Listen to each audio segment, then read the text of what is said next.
రోమపాదుడికి తన మంత్రులు పుష్యశృంగుడి గురించి ఇలా చెప్తారు.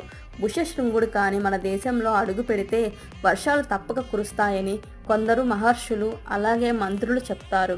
వెంటనే రాజు మంత్రులను పిలిచి విషయం చెప్తే, పుష్యశృంగుడిని తీసుకురావడం మా వలన కాదు, ఏమీ కోరికలు లేనివాడు మన రాజ్యాన్ని ఎందుకు వస్తాడు, ఎంతైనా మంత్రులు కనుక ఒక మాట అన్నారు.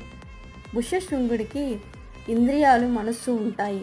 వాటికి ఇప్పటిదాకా రుచి తగలక విషయ సుఖాల వైపుకు రాలేదు కాబట్టి అందంగా అలంకరించుకున్న కొంతమంది వేశ్యలని పంపిస్తే విభగ్నుకుడు లేని సమయంలో వీళ్ళు ఆ పుష్యశృంగుడి మనస్సును ఆకర్షించి ప్రలోభ పెడతారు. అప్పుడు ఆయన వాళ్ళ వెంట వస్తాడు అని మంత్రులు సలహా ఇచ్చారు రోమపాదుడికి. ఆ వేశ్యలకి విభగ్నకుడి మీద ఉన్న భయం వలన వారు ఆశ్రమానికి దూరంగా ఉండి పాటలు పాడడం, నాట్యం చేయడం మొదలుపెట్టారు.